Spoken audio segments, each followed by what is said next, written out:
What if the first 90 minutes of your morning quietly decide the next 12 hours of your life? That sounds dramatic, I know. But after years of experimenting with my own routine and learning from a book that distilled lessons from hundreds of top performers, I have become convinced that small, deliberate moves right after waking create an outsized ripple. Not flashy moves, not dramatic resolutions. Simple actions that build momentum, sharpen attention, and nudge you toward the kind of day you keep saying you want. Today I want to share a fresh, original take on a 4-part morning playbook inspired by The Spirit of Tools of Titans by Tim Ferriss. I am not here to recite the book or replace it. I am here to transform a few core ideas into something you can use tomorrow morning in an American life that runs on school drop-offs, shift work, and coffee refills. I will weave in my own trials and missteps, explain why these habits work in plain language, and give you a flexible template whether you have 50 minutes before your first meeting or a full hour before the house wakes up. Here's the promise. Win a tiny victory, train your attention, prime your body, point your day, 4 moves, all doable, all compounding. Let us start. Win a tiny victory, make your bed. A former Navy admiral once said that making your bed is the first win of the day. That line went viral for a reason, but the point runs deeper than a tidy duvet. When you make your bed right after you stand up, you tell your brain, we finish what we start. You give yourself a visible sign of order in a world that loves chaos, and you eliminate one pocket of clutter that would otherwise compete with your attention. I did not believe this at first. I grew up in a home where the bed became a laundry table by noon. As an adult working from a small apartment in Denver, I noticed a pattern. On days when the bed was a pile of sheets, my desk somehow collected dishes, my browser collected tabs, and my schedule collected delays. On days when I took 60 seconds to smooth the sheets, plump the pillows, and fold the blanket, I felt a subtle click of control. Not perfection, just progress. Why it works in simple terms. Your brain is constantly scanning your environment for cues. When it sees disorder, it prepares for more of the same, and you start the day in reaction mode. When it sees an obvious completed action, it releases a small sense of reward and primes you for the next productive choice. That feeling is not childish. It is chemistry you can use, how to make it stick in an American life, keep it friction-free. If you share a bed and leave early, commit to your side. If you wake with kids, make the bed while they brush their teeth and use it as a game. Fastest smooth wins. If you are on the road, make the hotel bed before you check your email. If you work nights, do it before you crash. The principle is the same. Create order you can see and you will carry order you can feel. Your 1-minute script: stand, pull the sheet tight, smooth with both hands, pillows up, blanket folded at the foot. Take a breath and say, first win done. That sentence matters more than the geometry. Roman 2, train your attention, 10 quiet minutes of meditation. I used to think meditation meant sitting like a statue on a mountain. Then I tried a simple version for 1 week, 10 minutes a morning, eyes closed, back straight, breathing as if I were fogging a window and watching the fog clear. No incense, no chanting, just attention training. By the 3rd morning, I realized the practice was less about becoming calm and more about learning to notice without chasing. When a thought popped up, I said in my head, thinking, and returned to the breath. When my knee complained, I said, sensation, and returned to the breath. That skill bled into the rest of my day. I still got annoyed in traffic, but I recovered faster. I still felt nerves before presenting, but I did not drown in them. That alone paid for the time. Here is the simplest way to explain meditation without jargon. Your mind is a very friendly puppy. It wants to follow every car that passes. Meditation teaches the puppy to sit. Not forever, just long enough for you to choose the next move on purpose. A starter routine that works for a beginner in the United States who lives in a noisy place. Sit in a chair with your feet flat, rest your hands on your legs, close your eyes or soften them. Inhale through your nose as if you are smelling coffee. Exhale through your nose as if you are cooling soup. Pick a quiet word for the inhale and exhale. In and out work fine. Count if you like, 1 on the inhale, 2 on the exhale, up to 10, then restart at 1. When your mind wanders, and it will, say wandering and restart at 1. That gentle restart is the rep. The rep is what builds strength. How much time? Start with 10 minutes. If 10 feels like heavy lifting on day 1, drop to 5 and add a minute every few days until you reach 10 or 15. You will feel almost nothing on day 1. That is normal. Give it 7 mornings. Treat it like you would a short course of antibiotics. You would not stop halfway and expect results. Same principle here. What if you fall asleep? Then you needed sleep. Try again tomorrow, a little earlier. And sit a bit more upright. What if you get restless? That is the practice. Stay 1 more minute than you want to and end before you resent it. The goal is not to crush it. The goal is to return. Romans 3, prime your body, breathe and move. There are mornings when you wake up feeling flat. Sleep was choppy, weather is gray, inbox is full. On those days, your body drags your brain behind it. State priming flips that script. You use breath and short movement to send a loud message to your nervous system. We are awake, we are safe, we can focus.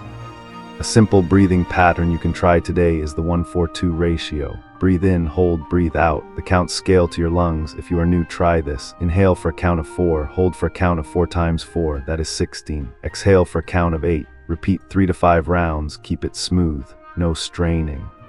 You are not trying to win a breath-holding contest. You are trying to fill the lungs, slow the heart, and wake up the system that calms you down. If counting makes you tense, switch to music. Inhale through the first short phrase, hold through the next, exhale through the next. Pick a song you love and let it guide you. If you take one idea from this section, take this. A few slow exhales are the fastest legal way to lower the noise in your head. Your breath is the remote control you always have in your pocket. Follow the breath with a tiny burst of movement. You do not need a gym, you do not need a mat, you need 5 to 10 minutes in your own body. Here is a menu. Do 20 slow air squats while you reach your arms overhead. Do a dozen push-ups against the kitchen counter. Do 20 jumping jacks if your knees like them. Climb your stairs twice, or step outside, face the daylight. And take a brisk walk to the corner and back. Movement wakes up your muscles and your mood. It signals we are not stuck, we are in motion. My reality check. When our first child was a newborn, sleep came in fragments and motivation was hard to find. I told myself 5 minutes or nothing. Most mornings the 5 minutes became 8. Some mornings it stayed 5. Either way I could feel the reset. I was kinder to other people and to myself. That is worth a lot before the coffee even hits. Bonus primer if you like the cold. Splash your face with cool water for 10 slow breaths. It is a clean shock that can clear brain fog. If cold is not your thing, stand by an open window and breathe in the morning air. The idea is sensory contrast. Give your body a clear signal that a new chapter has begun. Romans 4, point your day, 2 pages, 2 lists. Once you have a tiny victory, trained attention, and a primed body, the last move is to point your day with a pen. I use 2 short styles of journaling. One clears fog, the other sets aim. The first is what I call the unload page. It is not poetry. It is not a diary of secrets. It is a simple brain dump. 3/4 of a page of whatever is loud in your head. I write sentences like, I am worried this project will lag, or that email from yesterday still bugs me, or I am tired and tempted to scroll. When I put the noise on paper, it shrinks. The page becomes a parking lot for distractions. I can walk away with less weight. The second is the target list. It has 2 parts, 3 outcomes and 3 gratitudes. The 3 outcomes are not wishy goals like be better at work. They are clear, measurable actions that, if done, will make the day a win even if everything else goes sideways. Record the podcast intro. Send the proposal to Maya. 30 minutes of skill practice on that course. I write them as verbs. I schedule them in the hours that I protect for deep work. If you are new to this, put your biggest action early, ideally before you open your email. Give it a block of time. For me, that is often from 6:30 to 7:15 in the morning, or from 7 to 8 in the morning, depending on family life. Your window may be different. The point is to choose the time on purpose. Then I list 3 gratitudes, not giant performative moments, simple things I can feel as I write. Warm socks on a cold morning, a text from my brother, the smell of coffee while the house is quiet. Gratitude is not a Hallmark card. It is a quick shift of attention that keeps my nervous system from living all day in threat mode. On weeks when I do this, I feel less brittle and more available to the people around me. Why this pairing works. The unload page prevents mental traffic jams. The target list keeps you from steering by the loudest notification, and the gratitude lines help you be an adult in a world that rewards outrage. That is a decent return on 2 pages and a pen. Putting it all together, your flexible morning template. Let us assemble these moves into a flow you can tailor. I will give you a 60-minute version and a 15-minute version. Everything is written in words so it plays well with voice. The 60-minute strong start. Minute 1 to minute 2, make the bed, breathe while you smooth the blanket, say out loud first when done. Minute 3 to minute 12, sit and meditate, focus on breath, count to 10, restart. When in doubt, inhale like coffee, exhale like soup. Minute 13 to minute 20, state priming breath, inhale for 4, hold for 16. Exhale for 8, repeat 3 to 4 rounds, stand by a window or step onto the porch if you can. Minute 21 to minute 35, short movement, air squats, counter push-ups, a brisk walk. If you need music, pick one song and move through it. Minute 36 to minute 50, unload page, write what is loud, do not edit, stop at 3/4 of a page. Minute 51 to minute 60, target list, 3 outcomes, 3 gratitudes, then open your calendar and block the first outcome in a real-time slot today. The 15-minute minimal viable morning. Minute 1, make the bed. Minute 2 to minute 6, sit and breathe. If meditation feels like a stretch, do the 1-4-2 pattern, 2 rounds at least. Minute 7 to minute 11, move. Choose one body weight exercise and do it slowly with good form, or walk to your mailbox and back with pace. Minute 12 to minute 15, write 1 line to unload, 1 outcome, 1 gratitude. That is it. If you have exactly 5 minutes, do this. Stand, make the bed, take 3 slow breaths with long exhales, do 10 squats, write 1 outcome on a sticky note and put it on your laptop. You will be surprised what that tiny loop can do, how to handle the friction you will actually face. Life is not a laboratory. You live with partners, kids, roommates, pets, or all of the above. You may be a nurse working nights in Phoenix. You may be a teacher in Ohio with a first class at 8. You may be a coder in Seattle who does your best work after midnight. The point is not to force yourself into one perfect morning. The point is to claim the first slice of waking time you can and use it well. If you feel overwhelmed by all 4 moves, pick one and practice it for 7 mornings. Make the bed or meditate for 5 minutes, or do the 1-4-2 breath, or write the 1-line target. After a week, add the second move. Habits like company stack slowly. If kids or caregiving make your morning unpredictable, move your window earlier by 15 minutes or tuck the routine after you drop them off. Consistency matters more than clock time. If you cannot do the full routine, do the smallest version without apology. 1 good rep beats a plan you never start. If your phone hijacks your attention, prepare the night before. Put your charger outside the bedroom. Put your journal and pen on the kitchen table. Lay your workout clothes on the chair. When the friction is low, your willpower can be average and you will still win. If travel scrambles your schedule, pick the 2 non-negotiables that travel well. For me, that is breath and the target list. I can breathe in a rental car before I open the door. I can write 3 outcomes on the notepad by the hotel phone. The details change, the principle remains. Why these moves work under the hood. You do not need a neuroscience degree to feel the benefits, but a little plain language can help. Making your bed creates a visible cue of completion. Your brain likes completion because it reduces the mental load of unresolved stuff. Meditation teaches you to return your attention on command. That is the core skill behind focus, patience, and staying out of useless arguments on the internet. Breathing with longer exhales taps your rest and digest system. It is the brake pedal when your stress system is stuck on the gas. Short movement raises your temperature and releases a small dose of feel-good chemistry. You get a clean lift without the crash. Journaling clears working memory and reduces rumination. Picking 3 outcomes protects your decision-making from the loudest request. Gratitude gently shifts your baseline mood. None of this makes your life easy. It makes your mind and body more available to do hard things. 3 quick American snapshots. A project manager in Austin with 2 kids under 5 used the 15-minute version for a month. She made the bed with her daughter, did 5 minutes of breath while the oatmeal cooked, walked the block in sneakers with her son in the stroller, then wrote 1 outcome and 1 thank you before work. Her words, I snapped less at 9 in the morning. I still had fires to put out, I just did not throw gasoline on them. A night shift nurse in Detroit finished at 7 in the morning. He flipped the order.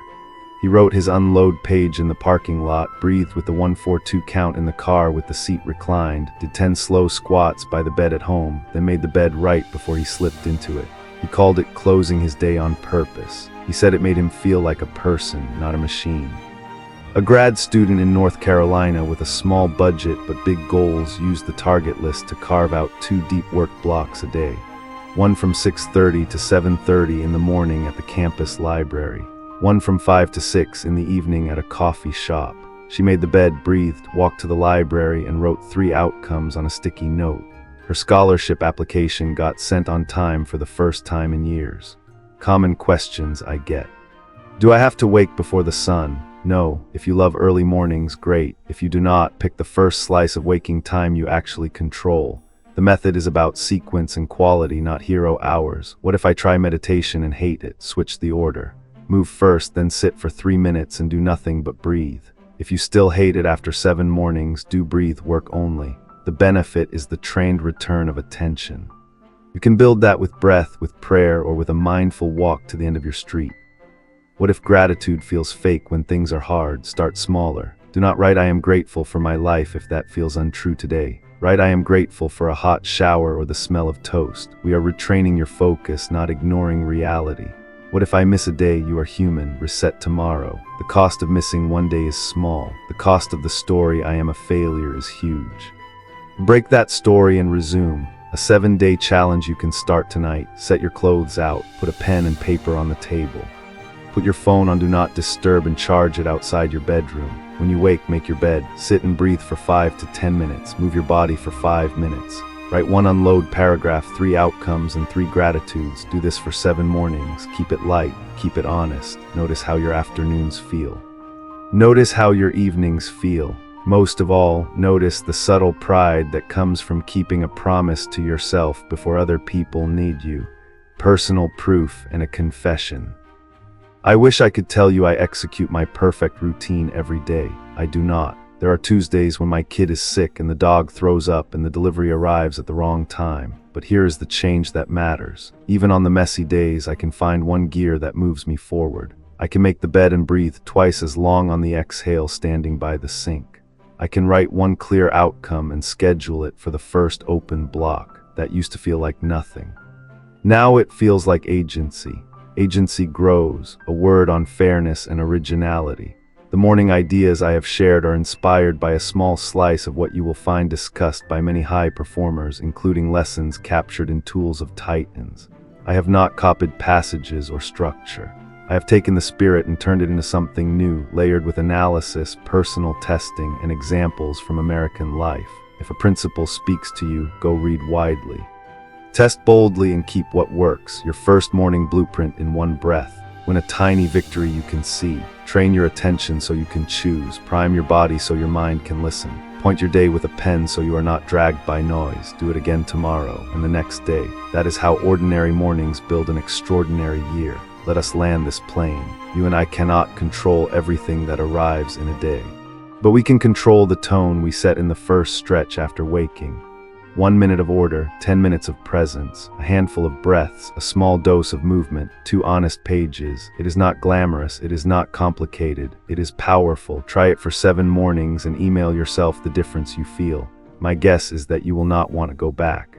If this inspired you, please give it a like, subscribe for more weekly insights, and share it with a friend who is on this journey with you. Thanks so much for being here. I truly appreciate you. See you in the next video.